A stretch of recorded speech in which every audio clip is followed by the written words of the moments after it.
breaking news. President Biden is speaking right now about the oil reserves. Let's listen in. About the economy, both the progress we made and the challenges we have to face.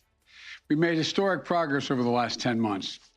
Unemployment is down to 4.6%, 2 years faster than everyone expected. When we started this job, it was over 14%. Wages are rising. Disposable income is up. More people are starting small businesses than ever before. And our economy has created a record 5.6 million jobs since I became president on January 20th. There's a lot we can be proud of and a lot we can build on for the future. But we still face challenges in our economy. Disruptions related to the pandemic have caused challenges in our supply chain, which have sparked concern about shortages and contributed to higher prices. Moms and dads are worried, asking, will there be enough food we can afford to buy for the holidays? Will we be able to get Christmas presents to the kids on time? And if so, will they cost me an arm and a leg? I told you before that we're going to take action on these problems. That's exactly what we're doing. It starts with my port action plan, a proactive 3-month effort to invest in our ports and relieve bottlenecks. 40% of the goods, for example, that come into this country on the West Coast come through 2 ports, Los Angeles and Long Beach. To help ease the congestion at these ports, I brought together labor and management and asked them to step up and cooperate. To move from operating the ports at 40 hours a week at those ports to 24 hours a day, 7 days a week. And I provided the resources to other key ports, including Savannah, Georgia, and on the East Coast, and to help reduce congestion and undo damage caused by COVID. We also met with the CEOs of Walmart, Target, Home Depot, TJ Maxx, and others. Those retailers, large retailers, and others agreed to move products more quickly, stock their shelves more quickly. And by the way, you may have heard the CEO of Walmart yesterday on the steps we've taken. He said, and I quote, "The combination of private enterprise and government working together has been really successful." He went on to say, all the way through the supply chain, there's a lot of innovation. Because of the actions we've taken, things have begun to change. End of quote. In the past 3 weeks, the number of containers sitting on docks blocking movement are down by 33%. Shipping prices are down 25%.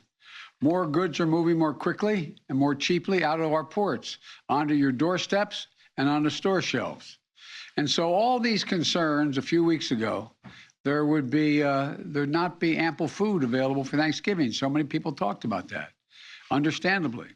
But families can rest easy. Grocery stores are well stocked with turkey and everything else you need for Thanksgiving. And the major retailers I mentioned have confirmed that their shelves will be well stocked in stores this holiday season. And that's good news for those moms and dads who are worried about whether the Christmas gifts will be available. It goes for everything from bicycles to ice skates. You know, today, though, I want to address another challenge that families are facing, and the one I think they're most focused on right now: high gas prices. This is a problem, not just here in the United States, but around the world. The price of gasoline has reached record levels recently in Europe and in Asia. In France, at the end of last month, it reached about $7 per gallon. In Japan, it's about $5.50 per gallon, the highest it's been in years. Of course, it's always painful when gas prices spike. Today, the price of gas in America on average is $3.40 a gallon. In California, it's much higher. The impact is real. But the fact is, we faced even worse spikes before. Just in the last decade, we saw it in 2012 when the price of gasoline hit $3.90. We saw it in 2014 when it hit $3.69. And as recently as 2019, we saw it surpass $3 in many places. The fact is, we always get through those spikes, but we're going to get through this one as well, and hopefully faster. But it doesn't mean we should just stand by idly and wait for prices to drop on their own. Instead, we're taking action.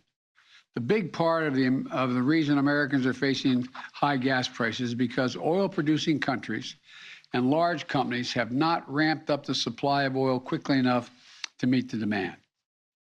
And the smaller supply means higher prices globally for oil. To address these issues, I got on the phone with leaders from other countries grappling with this challenge to try to find ways to lower oil prices and ultimately to the price you pay at the pump. So today I'm announcing that the largest ever release from the U.S. Strategic Petroleum Reserve to help provide the supply we need as we recover from this pandemic.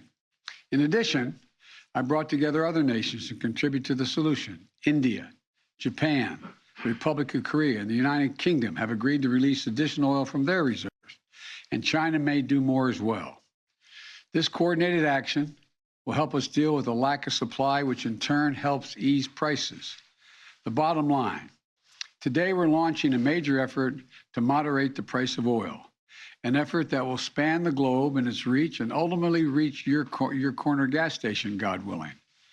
I've worked hard these past few weeks on calls and meetings with foreign leaders, policymakers to put together the building blocks for today's global announcement. And while our combined actions will not solve the problem of high gas prices overnight, it will make a difference. It will take time, but before long, you should see the price of gas drop where you fill up your tank. And in the longer term, we will reduce our reliance on oil as we shift to clean energy. But right now, I will do what needs to be done to reduce the price you pay at the pump. From the middle class and working families that are spending much too much, and it's a strain. And you're the reason I was sent here to look out for you. There's another issue that I will be addressing as well. Because the fact is, the price of oil was already dropping prior to this announcement, and many suggest in anticipation of the announcement. The price of gasoline in the wholesale market has fallen by about 10% over the last few weeks, but the price of the pump hasn't budged a penny.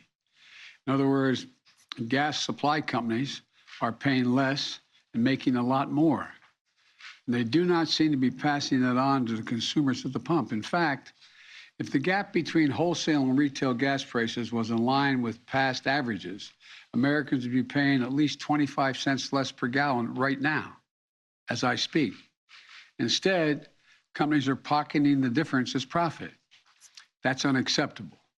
And that's why I've asked the Federal Trade Commission to consider whether potentially illegal and anti-competitive behavior in the oil and gas industry is causing higher prices for consumers, so we can assure the American people are paying a fair price for their gasoline. I also want to briefly address one myth about inflated gas prices. They're not due to environmental measures. My effort to combat climate change is not raising the price of gas or increasing its availability. What it's doing, it's increasing the availability of jobs. Jobs building electric cars like the one I drove at the GM factory in Detroit last week. For the hundreds of thousands of folks who bought one of those electric cars, they're going to save $800 to $1,000 in fuel costs this year.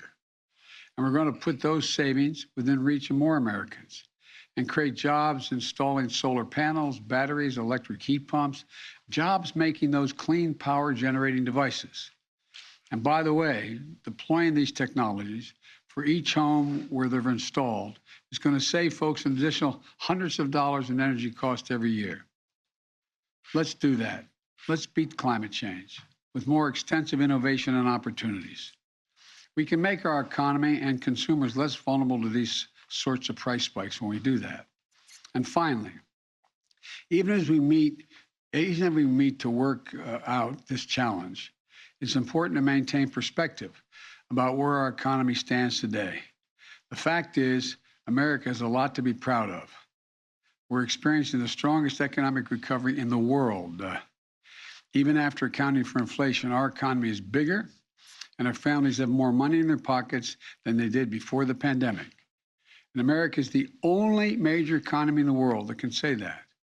It's testament to the grit and determination of the American people, as well as our unique approach to this recovery and our focus on rebuilding our economy from the bottom up and the middle out, not the top down. Because of that approach, we're the only leading economy in the world where household income and the economy as a whole are stronger than they were before the pandemic hit. Let me close with this.